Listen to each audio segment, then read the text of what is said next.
Next देखते हैं melting points. Melting point के लिए जैसे बॉइलिंग पॉइंट के लिए क्या आ रहा था, डायरेक्ट रिलेशन आ रहा था। जैसे इधर से इधर सरफेस एरिया बढ़ रहा है तो मेल्टिंग बॉइलिंग पॉइंट क्या हो रहा था, बढ़ रहा था। लेकिन मेल्टिंग पॉइंट में पैकिंग, जैसे मॉलिक्यूल्स होंगे ये सॉलिड में क्या करते हैं, ऐसे पैक हो जाते हैं, ठीक है। जिसमें पैकिंग बेटर होगी उसको ब्रेक करना ज़्यादा टफ होगा। जैसे पैकिंग अगर बेटर हो रही है, जैसे इधर देखो, ये पहले तो ये ऑब्जर्व करो, इधर मीथेन है, इथेन है और प्रोपेन है। बॉइलिंग पॉइंट क्या हो रहा है, डिक्रीज हो रहा है। पहले 3 के लिए बॉइलिंग पॉइंट ऐसे थोड़ा सा डिक्रीज हो रहा है, ठीक है। नेक्स्ट अभी ये ऑब्जर्व करो, 4 और 5 में, 4 से तो 5 गए तो डिफरेंस क्या आ रहा है, बहुत कम।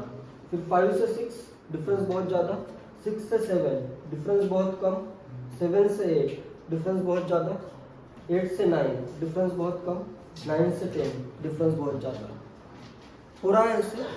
तो इनका क्या आ रहा है, इसमें ये ऑब्जर्व करो, जहाँ पे even number of carbon atom आ रहा है वहाँ पे क्या हो रहा है, मेल्टिंग पॉइंट एकदम ज़्यादा बढ़ रहा है। तो इसमें इंपॉर्टेंट क्या है, मेल्टिंग पॉइंट में इंपॉर्टेंट होता है कि मॉलिक्यूल्स कैसे पैक हुए हैं, ठीक है। सॉलिड का लैटिस फॉर्म होता है, क्रिस्टल लैटिस, उसमें मॉलिक्यूल्स किस वे में पैक हुए हैं उस पर डिपेंड करता है मेल्टिंग पॉइंट। अगर इवन नंबर ऑफ कार्बन आ रहे हैं तो उसमें पैकिंग बेटर हो रही है, ठीक है। जैसे अगर मैंने इधर से अगर ऑब्जर्व करते हो, यहाँ से इधर नीचे, तो मेल्टिंग पॉइंट क्या हो रहा है, इंक्रीज हो रहा है। लेकिन जो इंक्रीज है वो ऐसे एकदम कंटिन्यूअस नहीं है, कभी ज़्यादा इंक्रीज हुआ कभी कम हुआ। तो इसमें देखो इवन नंबर के जो भी है, जैसे ये देखो 4 कार्बन अगर है, ये हुआ, सेकंड ऐसे इधर पैक हो जाएगा, थर्ड इधर ऐसे पैक हो जाएगा। इवन नंबर में पैकिंग जो होगी वो बेटर होगी। बेटर पैकिंग अगर आ रही है तो 3 से देखो 4 पे बॉइलिंग पॉइंट एकदम इंक्रीज हो गया, बहुत ज़्यादा डिफरेंस है ना। नेक्स्ट 4 से लेकर 5 में लेकिन बॉइलिंग पॉइंट ऐसे बहुत ज़्यादा इंक्रीज नहीं हुआ है, क्योंकि यहाँ पे पैकिंग ऑड में पैकिंग बेटर नहीं है। जैसे 5 कार्बन अगर लेते हैं तो इनके दोनों एंड एक ही साइड में आ रहे हैं, तो इधर पैकिंग ऐसे ज़्यादा बेटर नहीं होगी, ठीक है। इसकी अगर पैकिंग करोगे तो ऐसे वो ज़्यादा बेटर नहीं है, ठीक है। यहाँ पे परफेक्टली ऐसे पैकिंग हो रही है। ऑड नंबर में दोनों एंड एक ही डायरेक्शन में पॉइंट कर रहे हैं, उधर पैकिंग लेस बेटर होगी या कम अच्छी होगी, ठीक है। नेक्स्ट अभी ये 5 कार्बन के लिए है। 6 में देखो वापस से अभी यहाँ से यहाँ मेल्टिंग पॉइंट एकदम ज़्यादा बढ़ गया, यहाँ पे 6 में भी क्या होगा, ये 6 हो गए, पैकिंग बेटर आती है, ठीक है। तो जहाँ पे भी ऐसे इवन नंबर ऑफ कार्बन अगर आ रहे हैं तो बेटर पैकिंग है, और उसके कारण उनका जो बॉइलिंग पॉइंट मेल्टिंग पॉइंट है वो रिलेटिवली यहाँ पे बहुत ज़्यादा आ रहा है। और इनमें दोनों में डिफरेंस क्या है, बहुत कम है। जैसे 4 से 5 अगर जाते हो, ये 138 130 सिर्फ 8 डिग्री सेल्सियस का डिफरेंस है, ठीक है। तो इसका अगर ग्राफ में ड्रॉ करूँ, इधर अगर मैं ग्राफ ड्रॉ करूँ, इधर मैं लेता हूँ नंबर ऑफ कार्बन्स और इधर मैं लेता हूँ मेल्टिंग पॉइंट, ठीक है। -200 डिग्री सेल्सियस कर देता हूँ। तो यहाँ पे देखो ग्राफ किस वे में होगा, एक कार्बन के लिए, जैसे इधर 1 कार्बन 2 कार्बन 3 4 5 6 7, इसमें देखो पहला तो ऐसे इधर है, फर्स्ट सेकंड थोड़ा और कम हुआ, थर्ड और कम हुआ। इसमें देखो मीथेन की पैकिंग बेटर आ रही है इन दोनों से भी। यहाँ पे ऐसे मॉलिक्यूलर वेट से ज़्यादा इंपॉर्टेंट क्या है, पैकिंग इंपॉर्टेंट है, ठीक है। इधर ये थोड़ा सा कम हुआ। नेक्स्ट ब्यूटेन के लिए वैल्यू एकदम ज़्यादा आ गई, अभी यहाँ से इंपॉर्टेंट है कि वैल्यू इधर आ गई। नेक्स्ट 5th के लिए जो वैल्यू आएगी, ब्लू में दिखाता हूँ, ठीक है। 5th के लिए जो वैल्यू आ रही है वो सिर्फ थोड़ी सी ज़्यादा है। नेक्स्ट 6th के लिए जो वैल्यू आ रही है वो बहुत ज़्यादा है, 6 की वैल्यू ये आएगी इधर। 7th की वैल्यू उससे थोड़ी सी ही ज़्यादा है। 8th की वैल्यू अभी क्या आएगी, बहुत ज़्यादा, इससे इधर डिफरेंस से बहुत ज़्यादा करो। लेकिन 9 के लिए वैल्यू 8 के क्लोज ही आएगी, ज़्यादा होगी लेकिन एकदम क्लोज ही आएगी। नेक्स्ट 10th के लिए वैल्यू इसके कंपैरिजन में एकदम ज़्यादा होगी। और 11th के लिए वैल्यू क्या होगा, इसके थोड़ी सी ज़्यादा लेकिन क्लोज ही होगी। तो यहाँ पे ऐसे दो टाइप के कर्व बनते हैं, 3 से ये 5, 5 से 7, इस टाइप का एक बनेगा और इस टाइप का एक इवन नंबर के लिए एक कर्व बनेगा। इवन नंबर का कर्व ऐसे ऊपर से जाएगा, ठीक है, क्लियर है। तो इसमें मॉलिक्यूलर वेट के साथ तो मेल्टिंग पॉइंट बढ़ रहा है, लेकिन इवन के लिए बहुत ज़्यादा बढ़ रहा है, ऑड के लिए थोड़ा सा ही बढ़ा। इवन के लिए बहुत ज़्यादा बढ़ा, ऑड के लिए थोड़ा सा ही बढ़ा, इवन के लिए बहुत ज़्यादा बढ़ेगा, ठीक है। और अगर सिर्फ ऑड का कंसिडर करोगे तो ऐसे एक कर्व में आ जाएगा, इवन का कंसिडर करोगे तो एक कर्व में आ जाएगा। जिसमें बेटर पैकिंग आ रही है उनका मेल्टिंग पॉइंट रिलेटिवली ज़्यादा आ रहा है, ठीक है।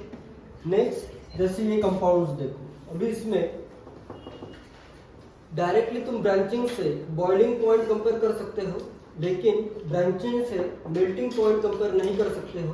जैसे इनके मैं मेल्टिंग पॉइंट्स बताता हूँ। जैसे फर्स्ट कंपाउंड का है मेल्टिंग पॉइंट में, फर्स्ट का है -90 डिग्री सेल्सियस, सेकेंड कंपाउंड का आ रहा है -114 डिग्री सेल्सियस, थर्ड का है -108 डिग्री सेल्सियस एंड ये लास्ट वाले कंपाउंड का है 25 डिग्री सेल्सियस। देखो यहाँ पे सब आइसोमर्स है, इसी पे ब्यूटानॉल के आइसोमर्स है।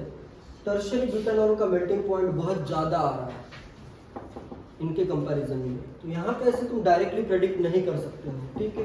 इसलिए मेल्टिंग पॉइंट पे जनरली क्वेश्चन नहीं आएगा, क्योंकि तुम डायरेक्टली इसमें बेटर पैकिंग है वो प्रेडिक्ट करना ईजी नहीं है या पॉसिबल नहीं है, ठीक है। जैसे इसमें पैकिंग जो हो रही है वो बेस्ट हो रही है, पैकिंग बेस्ट है, इसलिए इसका मेल्टिंग पॉइंट क्या आ रहा है, एकदम बहुत ज़्यादा आ रहा है बाकी आइसोमर्स के कंपैरिजन में, ठीक है। तो इधर ऐसे ब्रांचिंग से कुछ डायरेक्ट रिलेशन नहीं है। जनरली ये ऑब्जर्व किया गया है कि जो सिमेट्रिक मॉलिक्यूल होते हैं, ज़्यादा ऐसे सिमेट्रिकल होंगे, जनरली उनका मेल्टिंग पॉइंट ज़्यादा होता है, ठीक है। जनरली, ऐसे कुछ ज़रूरी नहीं है, तो इसमें ऐसे तुम डायरेक्टली फाइंड नहीं कर सकते हो, ठीक है। मेल्टिंग पॉइंट में नेक्स्ट जो इम्पोर्टेंट है, जैसे शांति से ध्यान दो इधर बात में। मेल्टिंग पॉइंट में नेक्स्ट इम्पोर्टेंट कंपैरिजन आता है सिस अल्किन एंड ट्रांस अल्किन, या सिस आइसोमर या ट्रांस आइसोमर। क्या लगता है मेल्टिंग किस पे डिपेंड करती है? जैसे मेरा trans isomer trans two butene है एंड सिस टू ब्यूटीन है, ठीक है। मेल्टिंग पॉइंट किस पे डिपेंड करता है कि कितने अच्छे से वो पैक हो रहे हैं, मॉलिक्यूल जितने बेटर पैक होते हैं मेल्टिंग पॉइंट उतना ज़्यादा होता है, ठीक है। इसमें क्या लग रहा है, कौन सा ज़्यादा अच्छे से पैक होता है? ट्रांस वाला अच्छे से पैक होता है, ठीक है। जैसे ट्रांस नॉर्मल अपनी जो चेयर है, जैसे ये चेयर है, ऐसी चेयर्स में क्या हो सकता है, नॉर्मल चेयर में एक के ऊपर एक चेयर तुम ऐसे रख सकते हो, उसमें ऐसे पैकिंग होगी। एक मॉलिक्यूल जैसे ऐसे है, सेकेंड मॉलिक्यूल ऐसे, थर्ड मॉलिक्यूल ऐसे, तो ये इजीली पैक हो सकते हैं, ठीक है। और सिस वाले जो है ये ऐसे समझ लो जैसे शादी में जो बड़ी चेयर होती है, इसको एक दूसरे में पैक किया जा सकता है क्या? नहीं किया जा सकता, ठीक है। तो इधर बेटर पैकिंग है, तो हमेशा ट्रांस जो है, हमेशा कहने से जनरली ट्रांस का जो मेल्टिंग पॉइंट आता है ग्रेटर आता है एज कम्पेयर टू सिस, ठीक है। जैसे इनका मेल्टिंग पॉइंट देखो, अभी ट्रांस का मेल्टिंग पॉइंट है 105 डिग्री सेल्सियस और सिस का मेल्टिंग पॉइंट है -139 डिग्री सेल्सियस, ठीक है। इसका क्या आ रहा है, मेल्टिंग पॉइंट हायर आ रहा है, ठीक है। सिमिलरली और भी अगर एग्जाम्पल्स में क्लोरीन ले लेता हूँ इधर, ठीक है, और दूसरा करता हूँ सिस 1,2 डाइक्लोरोइथेन, ठीक है। इसमें भी किसका ज़्यादा होगा, ट्रांस वाले का ज़्यादा होगा, ठीक है। बेटर फिट होंगे एक दूसरे में, लैटिस में ये मॉलिक्यूल्स अच्छे से फिट होते हैं, ठीक है। इसका आता है -50 डिग्री सेल्सियस और इसका लोअर होगा -80 डिग्री सेल्सियस, ठीक है।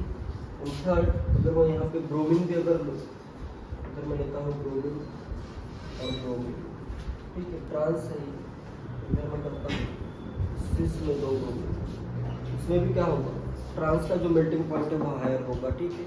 जैसे इसकी वैल्यू आती है -6 डिग्री सेल्सियस, इसकी वैल्यू आती है -53 डिग्री सेल्सियस, ठीक है।